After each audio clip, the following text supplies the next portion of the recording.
I see myself here not as a lecturer, but as a guest uh, initiator of an open forum where I will be the one to ask. So I have prepared questions, but every question, of course, has a background. And I prefer to do it this way because I know you have more knowledge. And I think my role here is to open the space for collective and communal thinking, or probably rethinking, of how the Lumads are positioning themselves in relation to the Bangsamoro struggle in their search for peace in Mindanao. And so maybe the first thing is my own location. I was born in Mindanao, at the foot of Mount Kitanglad. But when I was 9 months old, we moved to Bulacan, and I grew up as a Tagalog. But my mission as a Jesuit brought me back to Mindanao, and I heard a voice at the foot of Mount Kitanglad when I was about to be ordained. Sabi ng boses, dinhi ka. I don't know if you believe in that, but I heard the voice coming from the ground saying, you should be here, stay here, work here, and probably die here. I have to locate myself in relation to Mindanao that way, because I would like also to invite you to locate yourself. Are you born here? Were you born here? Do you plan to die here? Did you get married here? Do you have friends who were killed here? Did you have to bury your relatives here? Have you seen blood here? Have you seen flowers here? Have you climbed Mount Apo? You must have some connection with Mindanao. And therefore, you must have some connection with the peoples of Mindanao, and in this particular case, the indigenous peoples, the Lumads. The first point which we might want to pick up is this. Do you think that the Lumads' assertion of their self-determination is just a riding on the Bangsamoro struggle? What is our honest view of this? Do we sincerely believe that the indigenous peoples have sufficiently expressed their assertion of self-determination? Or do we support the idea that, the indigenous peoples, they cannot fight for themselves, they just ride on the peace process between the government and the Bangsamoro, the Moro, or the National Democrats fighting the government?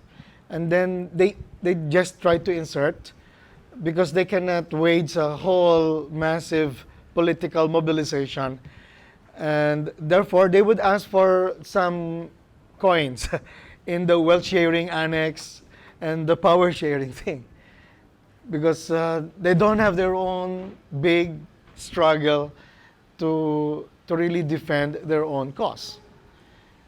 My own personal view is that the indigenous peoples, the Lumads, have been expressing their own ways in various ways, even going up to a higher place is a strategy. It is an expression of assertion, a peaceful assertion, trying to avoid bloody encounters, etc. So, but I think we need to clarify that.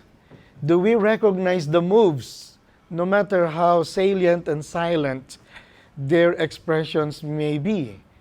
That all these years, through some manifestos here, through some bonfires, through some rituals and symbols, through clarification of some traditional boundaries, the Lumads have been asserting their own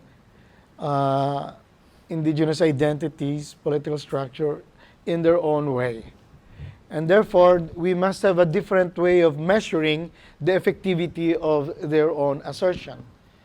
In all our discussions, we should be mindful that we cannot just talk about Lumads and be thinking about Central Mindanao Lumads only.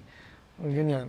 There, we cannot presuppose that the indigenous peoples in the island provinces are already okay, or their status is already given. And we should just be talking about the areas that will be covered by the extensions northward to Lanao and even in Cotabato. Mm. So more and more, I, I get a feel that even as we realize with some Buanga siege that the MNLF is still not a spent force, we also have to recognize that there are also IPs in the island provinces and in some areas, even in central Mindanao. And therefore, we have to expand the, the semantic content of the terms that we are using. Next to that is the view from within. Some leaders of the indigenous peoples have been privileged enough to be included in the formal peace negotiations. Now, maybe we can ask those among us, the Lumads who have been privileged enough to work within the formal peace negotiation, what would be our experience? The latest, of course, would be Froilin. What's the nickname of Froilin? Tutut. It's a Tutut. Tutut has written short but very powerful, very touching paragraphs on what she sees from the inside. And yes, she is within a member of the Bangsamoro Transition Commission. I would like to pick up one point raised by Froilin, by Tutut. She said that when the Bangsamoro Transition Commission discusses power sharing and wealth sharing, the territory, the land, the ancestral domain, they seem to discuss the resources and how the resources will be shared, whether it's 75-25 in favor of the national government. And Froilin misses the discussion on ancestral domain as Mother Earth.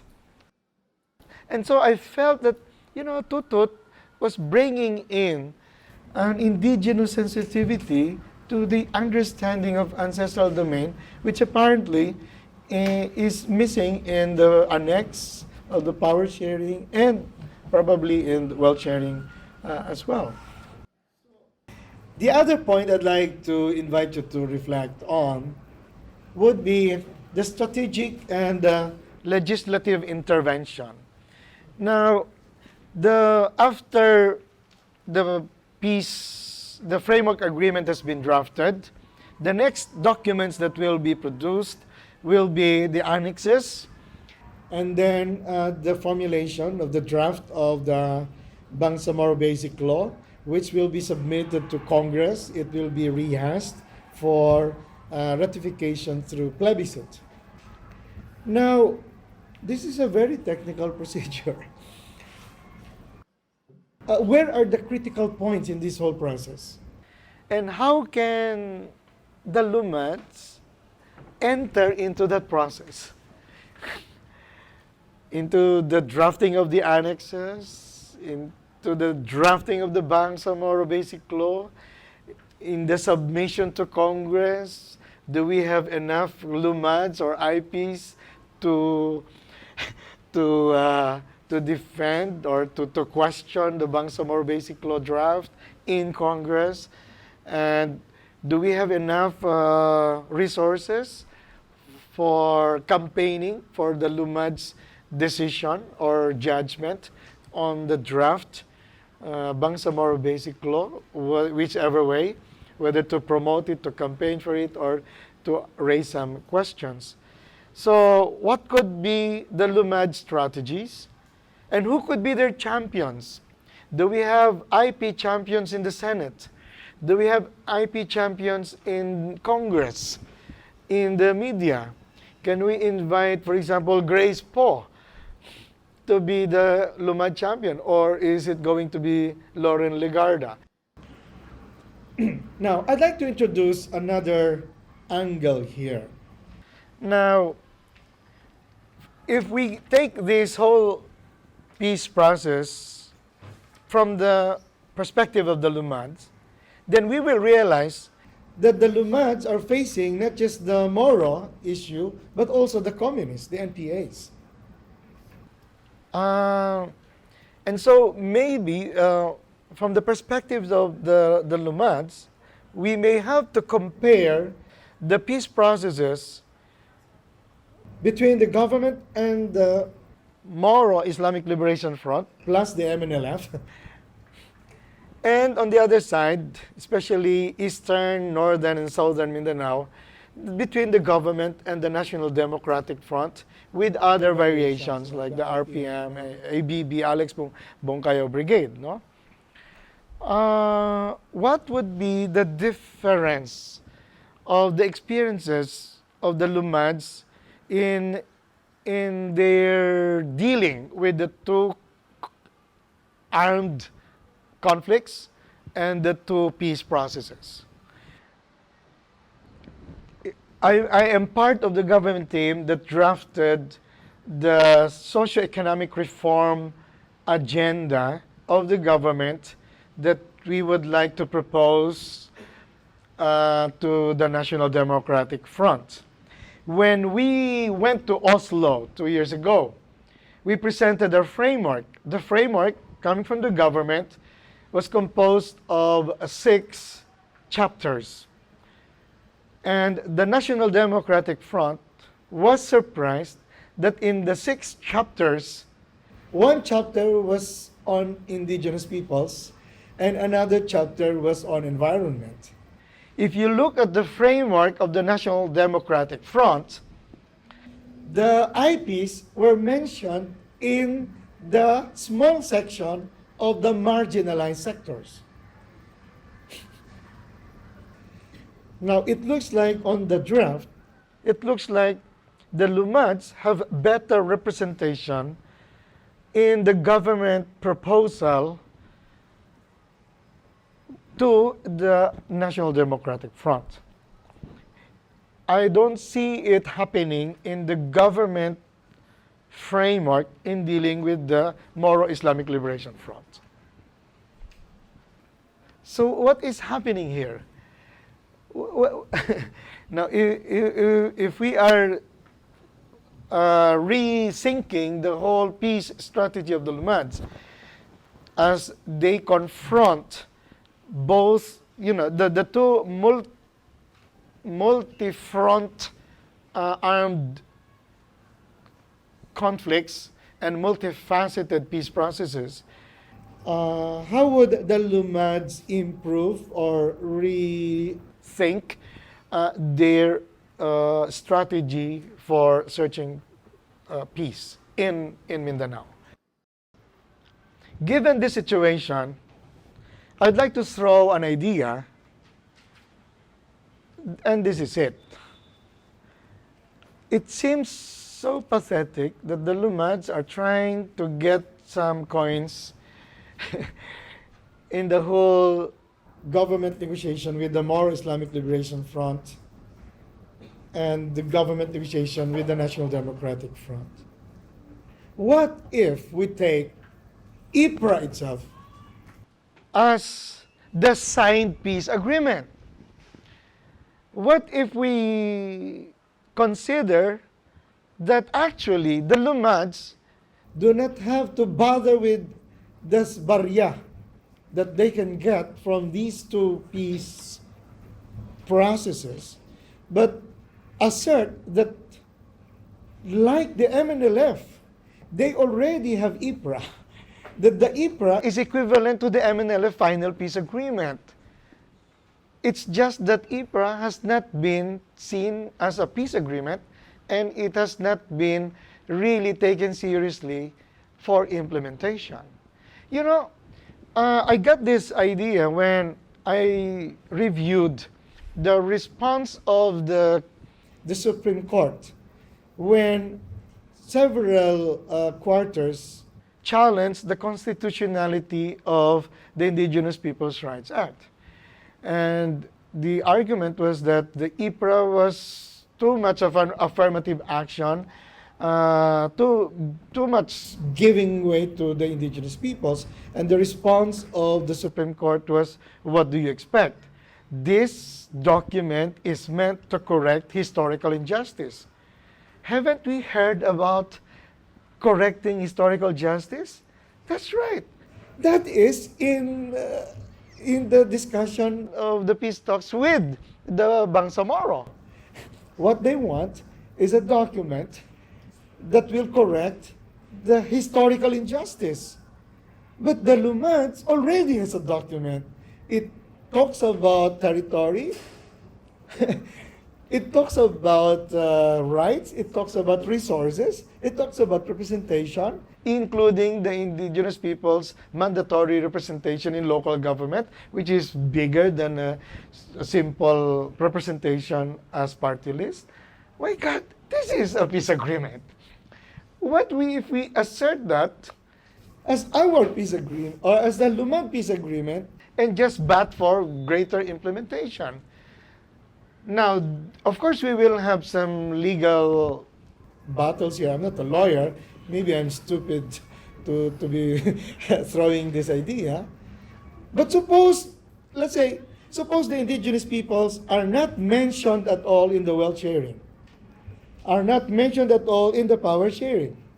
Does that mean the indigenous peoples will have no representation in government? If we realize that IPRA is a national government, it should apply even to the autonomous region or Bangsamoro region to somehow. And that IPRA says the indigenous peoples will have priority rights over the resources of their ancestral domain. Now, I'd like to throw this idea because right now, listening to the words of Tutut and looking at the direction of the provisions in Bangsamoro, I don't think we will get much. And much less in the National Democratic Front because the talks have been stalled. And so, shall we wait till we get some beautiful lines in the National Democratic Front peace agreement? Should we wait for the Bangsamoro Basic Law and try to search Lumad or IPs in the text? I don't know. Maybe there's another way because the indigenous peoples in the Philippines, I believe, already has a peace agreement, and this peace agreement has been achieved peacefully. Lastly, I think in all these things, we will need a more inclusive peace communication. Now, when we design peace consultation, peace communication, do we maximize this situation? Do we maximize the instrumentality of peace communication, consultation, to make sure that the indigenous groups, including the IPs in the island provinces, are sufficiently represented? Now, take note, that means adding a few more languages when we translate the English documents, but I think it's worth it. So now, if we do that, then we may need to go beyond just translating documents to their languages, but we may also need to tap the indigenous ways of communicating, indigenous ways of ritualizing agreements, indigenous ways of healing the land. And I think that would complete the process. So maybe I should stop there. I think I have given you a few things to discuss, and I'm sure you may have more ideas to throw into the group. And I really appreciate your listening quietly because of the camera. But I stand here now to be enriched by the sharing of the group. Thank you very much.